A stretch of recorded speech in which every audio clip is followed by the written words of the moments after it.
ఈ నెల 20న గోపాష్టమి అంటే నవంబర్ 20వ తేదీ కార్తీక సోమవారం రోజు గోపాష్టమి. ఎంతో పవిత్రమైన విశేషమైన రోజు ఇది. కార్తీక మాసంలో శుక్లపక్షంలో వచ్చే అష్టమి తిథినే గోష్ఠాష్టమి లేదా గోపాష్టమి అని పిలుస్తారు. కార్తీక మాసంలో ఈ తిథి ఎంతో పరమ పావనమైన తిథి, ఎంతో పవిత్రమైన రోజు. నంద మహారాజు తన పిల్లలైన కృష్ణుడు మరియు బలరాములను మొదటిసారిగా ఆవులను మేపడానికి పంపిన రోజే గోపాష్టమి అని నమ్ముతారు.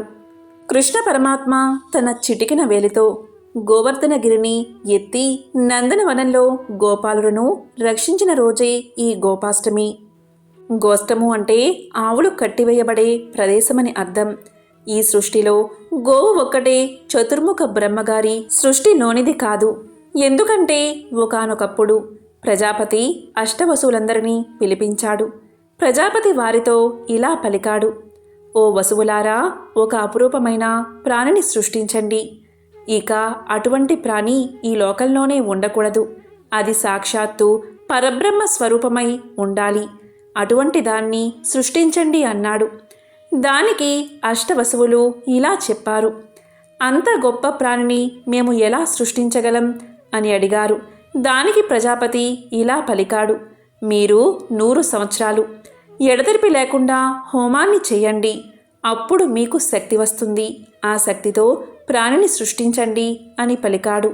ఇక అష్టవసువులు ఆ విధంగా హోమాన్ని ఆచరించి ఆ తపశ్శక్తి చేత గోవును సృష్టించారు. ఆ గోవు సంతానంగా ఈరోజు ఎన్ని గోవులు వచ్చాయి. ఎంతో పవిత్రమైన గోపాష్టమి రోజున మీరు ఉదయమే స్నానం చేసి ధ్యానం చేసిన తర్వాత గోమాతకు నమస్కారం చేయాలి. తరువాత ఆవుకు శుభ్రమైన నీటితో స్నానం చేయించాలి. గోమాత నివసించే స్థలాన్ని కూడా శుభ్రం చేయాలి. గో అనగా గోమాత, గోప అనగా గోప బాలుడు. కార్తీక శుక్లపక్ష అష్టమి నాడు వచ్చే రోజు కాబట్టి దీన్నే గోపాష్టమి అని పిలుస్తారు. మరి ఎంతో విశేషమైన ఈ గోపాష్టమి రోజు ఆవుకు ఏం తినిపిస్తే జన్మల పాపాలు తొలగి కోటి జన్మల పుణ్యం వస్తుందో, గోపాష్టమి రోజున ఆవును కన్నయ్యను పూజించడం వల్ల ఎలాంటి లాభాలు కలుగుతాయో, ఈ పూజను ఎప్పుడు ఎలా చేయాలో వివరంగా తెలుసుకుందాం. గోమాత సాక్షాత్తు లక్ష్మీ స్వరూపం. గోమాతలో 33 కోట్ల మంది దేవతలు నివసిస్తారని పురాణాలు చెబుతున్నాయి. అటువంటి పరిస్థితిలో గోవును పూజించడం, గోసేవ చేయడం ద్వారా ఎవరైనా సరే గోమాత అనుగ్రహంతో పాటు 33 కోట్ల మంది దేవతల అనుగ్రహాన్ని పొందవచ్చు. ఈ గోపాష్టమి రోజున ఉదయమే స్నానం చేసి గోమాతకు నమస్కారం చేసుకోవాలి. తరువాత ఆవుకు శుభ్రమైన నీటితో స్నానం చేయించాలి. గోమాత నివసించే స్థలాన్ని శుభ్రం చేయాలి. తరువాత ఆవుకి పూలమాల వేసి వస్త్రాన్ని కప్పాలి. పసుపు, కుంకుమ, చందనం మొదలైన వాటితో అలంకరణ చేయాలి. దీని తర్వాత ఆవుకు పళ్ళు, వంటకాలు, పిండి, బెల్లం రొట్టెలు మొదలైనవి తినిపించాలి. తరువాత అగరబత్తీలు, దీపాన్ని వెలిగించి ఆవుకు హారతి ఇవ్వాలి. మరి ఈరోజు గోమాతకు ఏం పెట్టాలి అంటే పశుగ్రాసాన్ని, ఆకుపచ్చని బఠానీలను గోధుమల్లో పెడితే సర్వాభీష్టాలు నెరవేరతాయి. ఇలా గోమాతను పూజించిన వారు ఆనందం, అదృష్టంతో పాటు ఆరోగ్యాన్ని పొందుతారు. ఈరోజు పూజ చేసే సమయంలో గోవు తోకకు పసుపు రాసి కుంకుమ బొట్లు పెట్టి నమస్కారం చేసుకుంటే చాలు. లక్ష్మీదేవి వెంటనే ప్రసన్నురాలు అవుతుంది. ఈ లోకంలో లక్ష్మీదేవి ఉండే స్థావరాలు 5 మాత్రమే. అందులో ఒకటి ఏనుగు కుంభస్థలం, రెండవది ఆవు యొక్క వెనుక భాగం, మూడవది తామర పువ్వు, నాలుగవది మారేడు ఆకు అంటే బిల్వదళం, ఐదవది సువాసినిల పాపిడ స్థానం అంటే ఆడవారి పాపిడి స్థానం. అందుకే ఇంటి ముందర ఒక గో ఉంటే చాలు లక్ష్మీదేవి ఉన్నట్లే అని నమ్మకం. ఈ విషయాన్ని సమర్థిస్తూ మహాభారతంలోని శాంతి పర్వంలో లక్ష్మీ గో సంవాదం అనే ఒక విశేష అంశం ఉంది. అంపశయ్య మీద ఉన్న భీష్మాచార్యుడితో ధర్మరాజు ఇలా అంటాడు: తాత, ఆవు పేడ లక్ష్మీ నివాసం అంటారే, దాని గురించి చెప్పండి అని అడుగుతాడు. అప్పుడు భీష్మాచార్యుడు ఇలా ఒక ప్రాచీన ఇతిహాసాన్ని కళ్ళకు కట్టినట్లు చెప్తాడు. ఒకసారి లక్ష్మీదేవి సుందర వస్త్రాలు అలంకరణ చేసుకుని గోవుల మందలోకి ప్రవేశించింది. గోవులు ఆమె దివ్యకాంతిని అలాగే ఆమె వైభవాన్ని చూసి, నీవు ఎవరో దయచేసి మాకు చెప్పు అని ప్రశ్నించాయి. అప్పుడు లక్ష్మీదేవి, ఓ గోవులారా, మీకు శుభం కలుగుగాక. నేను ఈ లోకల్లో లక్ష్మీదేవిగా ప్రసిద్ధి పొందాను. మానవులందరూ నా అనుగ్రహం కోసం నన్నే కోరుకుంటారు. నా ఆశ్రయం వల్లే దేవతలందరూ భోగాలు అనుభవిస్తున్నారు.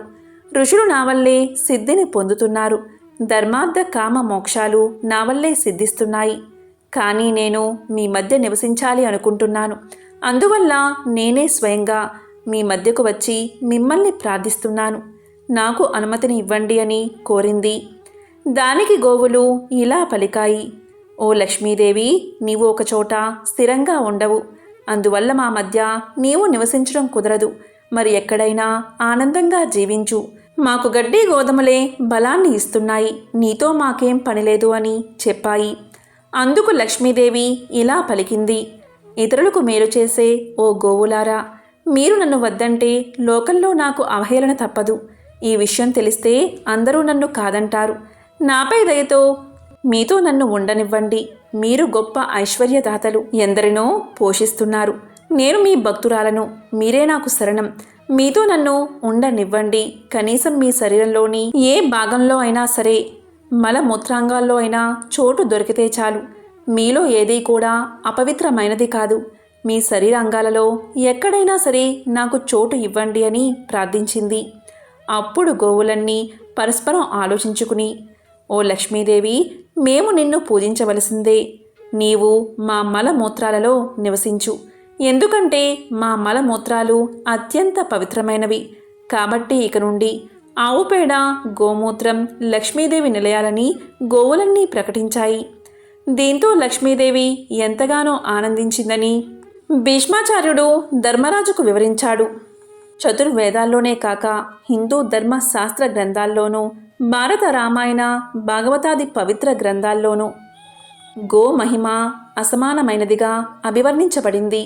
ఋగ్వేదము గోవు యొక్క గొప్పతనం గురించి ఇలా తెలియచేసింది. అమృతస్య నాభిః అంటే గోవు యొక్క పాలు, పెరుగు, నెయ్యి, మూత్రము, పేడ లేదా గోమయం, వీటిని పంచగవ్యాలు అంటారు. ఇవి పౌష్టిక ఆహారాలే కాక అద్భుతంగా పనిచేసే దివ్య ఔషధాలు, అమృత తుల్యములు అని వర్ణించింది.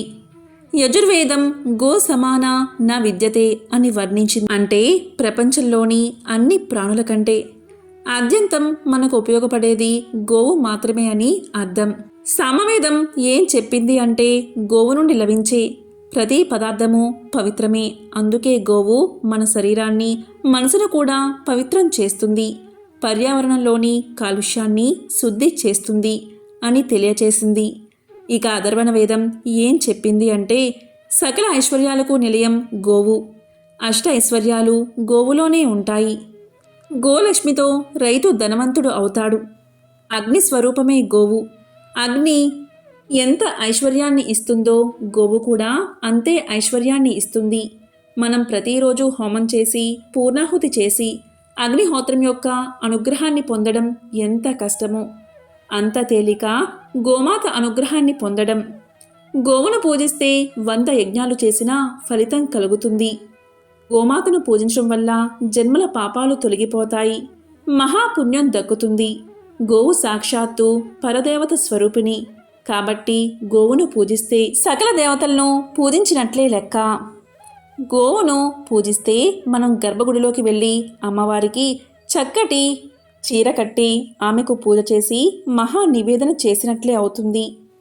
గోమాతకు ప్రదక్షిణ చేసి గోవు తోక భాగంలో పసుపు రాసి కుంకుమ బొట్లు పెట్టి ప్రదక్షిణ చేసినట్లయితే భూ ప్రదక్షిణ చేసినట్లే లెక్క. మన శరీరంలోని సకల పాపాలు తొలగిపోతాయి. ఎంతో విశేషమైన ఈ గోపాష్టమి రోజు మీకు దగ్గరలో గోశాల ఉంటే గోశాలకు వెళ్ళండి. గోశాలలో ఏదైనా ఆవుకు చక్కగా పసుపు రాసి కుంకుమ బొట్లు పెట్టండి. తోకకు కూడా పసుపు రాసి కుంకుమ బొట్లు పెట్టండి. ఆవుకు ఏదైనా ఆహారం తినిపించండి. తౌడు కానీ పచ్చగడ్డిని కానీ ఆహారంగా తినిపించి గోమాతకు ప్రదక్షిణలు చేయండి. ఇలా గోవును పూజించి ఆహారం తినిపించి ఆవు చుట్టూ ప్రదక్షిణలు చేస్తే ముక్కోటి దేవతల అనుగ్రహం సులభంగా దక్కుతుంది. అదేవిధంగా ఇంట్లో చిన్నపిల్లలు ఉంటే ఆ పిల్లల్ని కూడా తీసుకువెళ్ళి ఆవు తోకతో చిన్నపిల్లలకు దిష్టి తీయండి. ఇలా చేస్తే దిష్టి దోషాలన్నీ తొలగిపోతాయి. ఈరోజు ఎవరైనా సరే కపిల గోవు పాలతో శివాభిషేకం చేస్తే విపరీతమైన ఐశ్వర్యం కలుగుతుంది. సాధారణంగా కార్తీక సోమవారాల్లో శివాభిషేకం చేయించుకుంటారు. ఈ సంవత్సరం అంటే 2023వ సంవత్సరం కార్తీక సోమవారం గోపాష్టమి రెండూ కలిసి వచ్చాయి కాబట్టి ఈరోజు గోవు పాలతో శివాభిషేకం చేస్తే అఖండ ధనప్రాప్తి కలుగుతుంది. ఎవరికైతే గోశాల దగ్గరలో లేదో లేదా గోవులు లేవో అలాంటి వారు ఏం చేయాలి అంటే మీ ఇంట్లో పూజా గదిలో గోమాత విగ్రహాన్ని పెట్టుకోండి. ఆ గోమాతను శుభ్రం చేసి శుభ్రంగా పసుపు కుంకుమ గంధంతో బొట్లు పెట్టండి. గోమాతకు ఎదురుగా దీపారాధన చేయండి. అదేవిధంగా గోమాతకు ఏదైనా తీపి పదార్థాన్ని నైవేద్యంగా పెట్టి నమస్కారం చేసుకోండి. ఇలా చేసినా చాలు సకల దేవతల అనుగ్రహం మీకు కలుగుతుంది. ఈరోజు ముఖ్యంగా గోవుకు అరటి పండును ఎవరైతే తినిపిస్తారో వారి సకల కోరికలు నెరవేరతాయి. అష్ట ఐశ్వర్యాలు కలుగుతాయి. జన్మల పాపాలు తొలగి కోటి జన్మల పుణ్యం వస్తుంది. ఓం శ్రీకృష్ణ పరబ్రహ్మణే నమః. ఓం సురభ్యై నమః. ఓం నమః శివాయ.